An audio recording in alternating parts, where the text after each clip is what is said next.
Salut à tous, c'est Ludo, j'espère que vous allez bien. Alors comme vous le savez, dans quelques semaines c'est Noël et j'ai concocté pour vous une petite surprise. On va réaliser ensemble un généreux panier garni gourmand pour Noël à offrir ou à partager à moins de 15 €. Alors ce panier garni, c'est pas parce qu'il ne coûte pas cher qu'il n'y a rien dedans, bien au contraire, il est très généreux. Moi je me suis creusé la cervelle pour vous trouver 6 recettes différentes, faciles à préparer, sans aucun matériel, grosso modo avec des recettes qui sont vraiment à la portée de tous et avec des ingrédients que l'on trouve facilement partout en magasin. Alors dans ce panier garni, on va retrouver des meringues choco coco, un généreux caramel beurre salé à la vanille, des petites roses des sables chocolat orange, des mendiants, des cacahuètes caramélisées à la fleur de sel un peu façon chouchou et des biscuits sablés diamants aux 4 épices et aux zestes d'orange.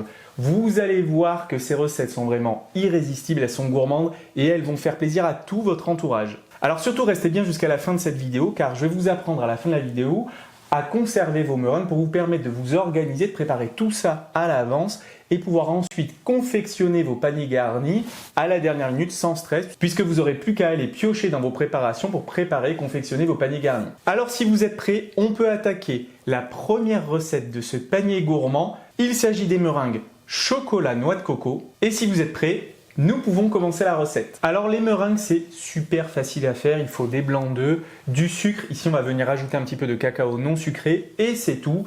Pas besoin de gros batteurs. On va travailler ici uniquement avec un batteur électrique tout simple. Et vous allez voir que le coût de revient de ces petites meringues chocolat coco est vraiment ridicule. On va faire les calculs et le coût de revient de nos meringues choco coco juste à la fin de la recette. Ici, on va réaliser environ 35 petites meringues choco coco et je vous rappelle que vous pouvez retrouver la liste complète et détaillée des ingrédients juste en dessous de cette vidéo. Pour réaliser nos meringues, c'est très simple. On va ici verser nos blancs d'œufs dans un cul de poule. J'y ajoute également une pincée de sel pour faciliter le montage des blancs en neige. Et on va venir les fouetter à l'aide d'un batteur électrique. Pour incorporer le sucre, on va procéder en 3 fois. Lorsque mes blancs en neige commencent à devenir mousseux, je peux verser environ un tiers du sucre et continuer à fouetter mes blancs.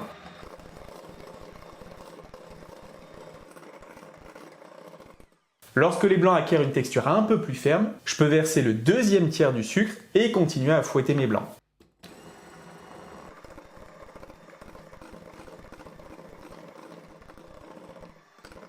Et enfin, lorsque mes blancs sont suffisamment montés, je peux verser le dernier tiers de sucre et continuer à fouetter les blancs de façon à les serrer. Alors évidemment pour les meringues on n'utilise que les blancs d'œufs mais surtout ne jetez pas les jaunes d'œufs car on va les utiliser pour réaliser nos petits sablés aux épices douces dans une prochaine vidéo. Lorsque mes blancs sont suffisamment montés, j'observe le fameux bec d'oiseau et je peux ajouter ensuite le cacao que je tamise préalablement pour éviter la formation de grumeaux.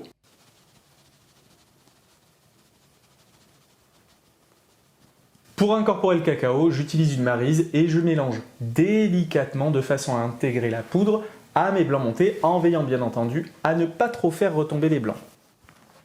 Alors vous allez voir ici que le fait de rajouter du cacao en poudre non sucré, qui est une matière sèche, à la meringue, ça va donner un côté très chocolaté évidemment, mais un petit côté biscuité à mes meringues. Et moi c'est vraiment une texture que j'aime beaucoup parce qu'on s'éloigne presque de la texture d'origine de la meringue.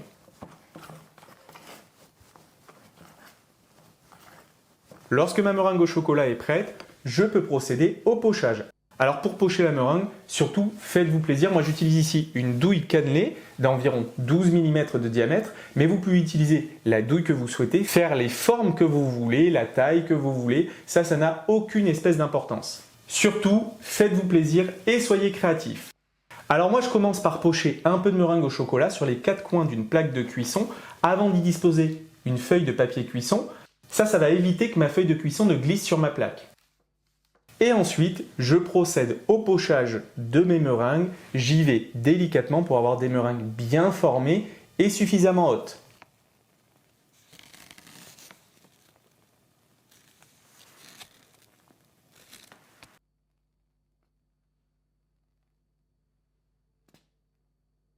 Mes meringues sont maintenant prêtes à partir en cuisson. Je vais les cuire dans un four préchauffé à 100 degrés pendant 1h30 environ, chaleur tournante bien entendu.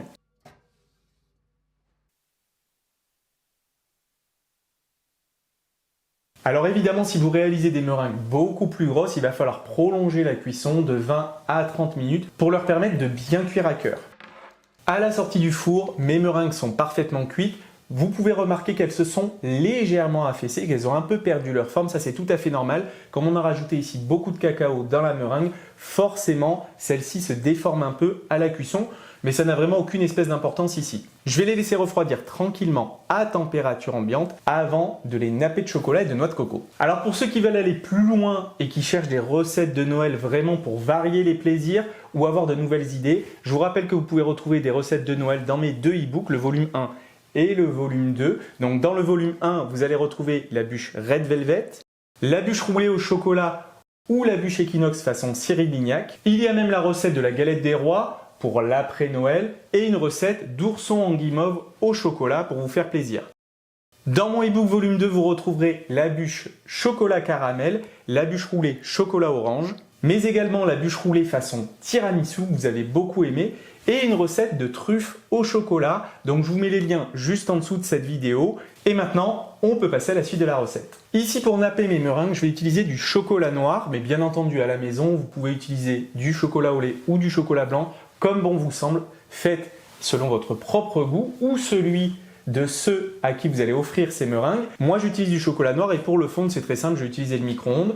Donc, je vais faire chauffer mon chocolat par tranche de 25 à 30 secondes maximum à pleine puissance et je vais remuer après chaque passage au micro-ondes pour pouvoir faire fondre mon chocolat sans le surcuire ou sans le surchauffer. Normalement, avec cette petite quantité de chocolat, 2 passages au micro-ondes suffisent à le faire fondre complètement. Donc une fois qu'il est parfaitement fondu, je peux venir y plonger la base de chacune de mes meringues. Je retire l'excédent de chocolat en la frottant contre le bord du bol et je la plonge immédiatement dans un petit bol contenant de la noix de coco râpée. Je dispose ensuite mes meringues sur une plaque de cuisson recouverte d'une feuille de papier cuisson et je renouvelle l'opération autant de fois que nécessaire pour napper toutes mes petites meringues au chocolat.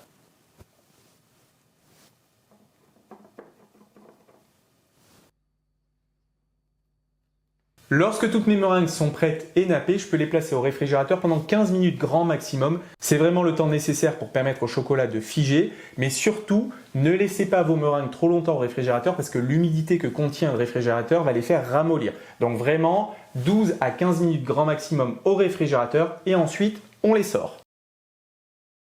Et voilà, nos meringues chocolat noix de coco sont prêtes. Vous pouvez les conserver dans une boîte hermétique à température ambiante pendant 2 à 3 semaines maximum. Donc vous avez vu que c'est un délai qui est assez long, ça va vous permettre de vous organiser, de préparer vos petites meringues suffisamment à l'avance avant de pouvoir les ajouter à votre panier garni. Et puis alors ce qui est bien avec cette recette, c'est qu'on peut vraiment varier les plaisirs.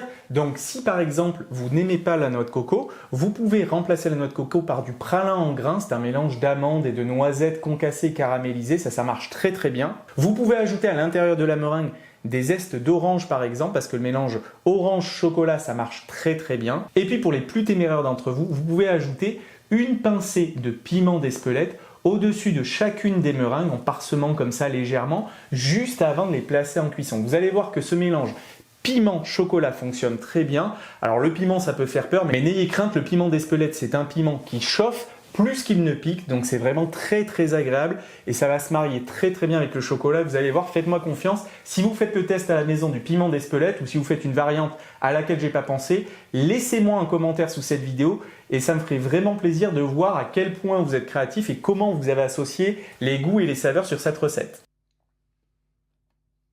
Alors vous le savez, je vous avais promis un panier garni à moins de 15 €. Donc il est temps de passer à la caisse et de faire nos petits calculs. Donc là j'ai récupéré mon ticket de caisse. On a utilisé des blancs d'œufs, du sucre, une pincée de sel, de la noix de coco râpée, du cacao non sucré, un peu de chocolat noir et de la noix de coco râpée. Donc moi évidemment j'ai fait mes courses, j'ai pris le prix médian des produits que j'ai achetés et évidemment j'ai tout ramené au kilo pour pouvoir faire mes petits calculs. Donc ici, j'obtiens un coût de revient pour l'ensemble de mes meringues de 1,84 €. Donc vous avez vu, c'est moins de 2 €. Donc j'ai réalisé à peu près ici 35 petites meringues, mais dans mon panier garni, je n'en ai mis que 25, ce qui revient à 1,32 €. Donc vous avez vu, on est à peine plus élevé que 1 €, Vous pouvez faire les calculs chez vous, vous allez voir. Donc vraiment, c'est quelque chose qui est rentable. On n'a pas utilisé de matériel et c'est vraiment quelque chose qui est original, qui fait plaisir et puis qui se conserve dans le temps. Alors vous avez vu ce panier gourmand, il est généreux, il est costaud.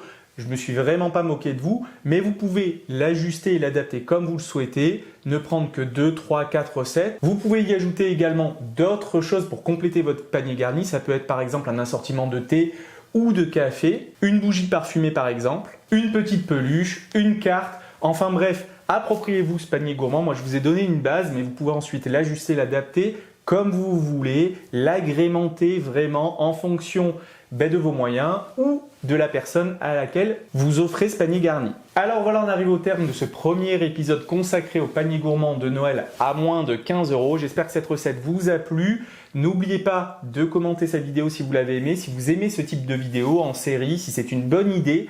J'ai hâte d'avoir vos premiers retours parce que ça compte pour moi, hein. Je vous rappelle que moi, ma chaîne YouTube, je la fais avant tout pour mes abonnés et j'ai hâte de savoir si ça vous plaît ce type de contenu, si vous aimez que je calcule les coûts de revient, que je vous donne des idées comme ça, des idées de conservation, etc. Commentez-moi tout ça juste en dessous, ça me ferait plaisir de voir un petit peu ce que vous en pensez. Et puis bien entendu, je vous souhaite de très belles fêtes de fin d'année, mais on se retrouve très bientôt pour l'épisode 2 de cette série consacrée au panier gourmand. J'espère qu'il va vous plaire. Il s'agira de réaliser ensemble des mendiants. Alors je vous dis à très vite pour la prochaine recette en vidéo. Au revoir!